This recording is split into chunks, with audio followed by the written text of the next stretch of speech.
to fight tonight.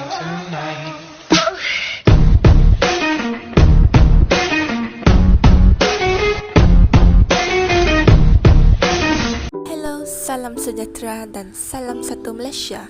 Saya Amisha Nishipa. Pada video ini, kumpulan kami akan membentangkan mengenai air pollution di negara Rusia.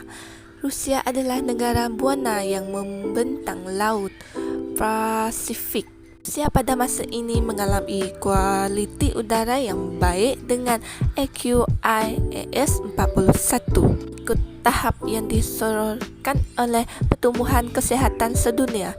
Nama yang lebih kenal adalah WHO. Namun dalam ranking dunia pada tahun 2019, Rusia adalah negara yang ke-81 dari 98 negara yang paling kotor di seluruh negara. Saya Siti Najah binti Mat Zain. Saya akan menerangkan tentang punca pencemaran udara di Rusia. First, vehicle emission. More than 80% of Russia air pollution come from vehicle emission, especially in European Russia such as Moscow and St. Petersburg. Passenger vehicles are a major pollution contributor, producing significant amount of nitrogen oxide, carbon monoxide, and other pollution. In 2013, transportation contribute more than half of the carbon monoxide and nitrogen oxide, and almost a quarter of the hydrocarbon emitted into the air. Second, emission from industry and factories. The main source of pollution in Siberia, Russia, is from industry and factories. It's where the country mining, chemical, and heavy industry are concentrated, releasing large amount of carbon monoxide, hydrocarbon, chemical, and organic compound into the air. I'm Navin, and I will explain the causes of air pollution in Russia that are agriculture emission and open burning. For the third point, agriculture emission comes mainly in the form of ammonia, which enters the air as a gas from heavily fertilized fields and livestock waste. It then combines with pollutants from combustion, mainly nitrogen oxides and sulfate from vehicles, power plants, and industrial processes to create tiny solid particles or aerosols, no more than 2.5 micrometers across, about 1/30 the width of a human hair. The particles can penetrate deep into lungs, causing heart or pulmonary disease due to the use of pesticides, insecticides, and fertilizers that emit harmful chemicals. The last point, open burning. Burning of any materials in the open air without any enclosure nor any chimney to direct the smoke away so generated. For example, recovering metal from used electric wires or tires, and disposal of waste in construction sites and countryside by open burning are the common malpractice. Effect of air pollution on health and human activity in Russia. Pollution is deterring some domestic and foreign investors concerned about clean up and liability issue. Agriculture emission. Most farm-related emission come in the form of methane and nitrous oxide. That is emission industry and factory. Factory emission contribute greatly to release of carbon dioxide into the atmosphere.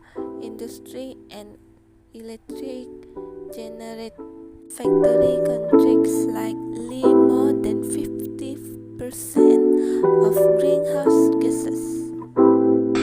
Next is effect of air pollution. First, air pollution causes labor productivity decrease, health expenditure increase, and agriculture crop yield decrease. Next is open burning. Open burning of waste generate excessive emission of pollutants such as dense and odorous smoke, dust, and toxic fumes. This emission often cause serious nuisances and may threaten the health of the people in the neighborhood. Vehicle emission.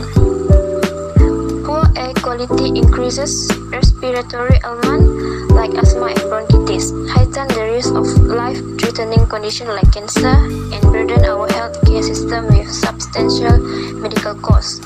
Particulate matter is single-handedly responsible for up to 30,000 premature deaths each year. Next is a step to controlling air pollution by authorities. First, propose restriction for low emission zone. The Human Rights Council, under the President of Russia, has proposed restrictions such as low emission zones for vehicles below the heavily polluting Euro 3 emission standard. This is a step in the right direction in an effort to tackle air pollution in Moscow and other major cities. The Russian government has already instructed the authorities of Moscow and St.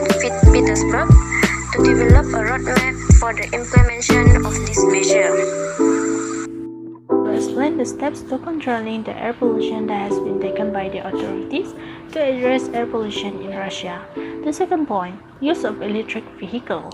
In Moscow, vehicles that do not meet the Euro 3 emission standard have been banned from the city center for several years. In order to encourage the use of electric vehicles, the city has installed almost 80 electric vehicle charging stations, with a similar number planned for installation in the coming years. This is the way forward for non-polluting personal modes of transport. St. Petersburg is investing in an electrified public transportation system which will include trams and buses. They will also cap the number of heavy-duty freight trucks allowed in the city. Akan menerapkan step yang ketiga untuk controlling air pollution by authorities. Untuk step yang ketiga ialah prohibit open burning. The air control regulation is introduced to prohibit open burning of construction waste, tires, and open burning for salvage of metal. Under very special circumstances where open burning is absolutely necessary to be carried out, the burning operation will be subjected to the control of a permit. In conclusion, air pollution is not a new thing for today's society. Both young and old are aware of the problem of air pollution. As we know, air pollution can bring unhealthy system for all age. Therefore, let's work together in eradicating the system of air pollution without waiting for instruction from the government or the private sector, because this matter is not only their responsibility but the responsibility of all.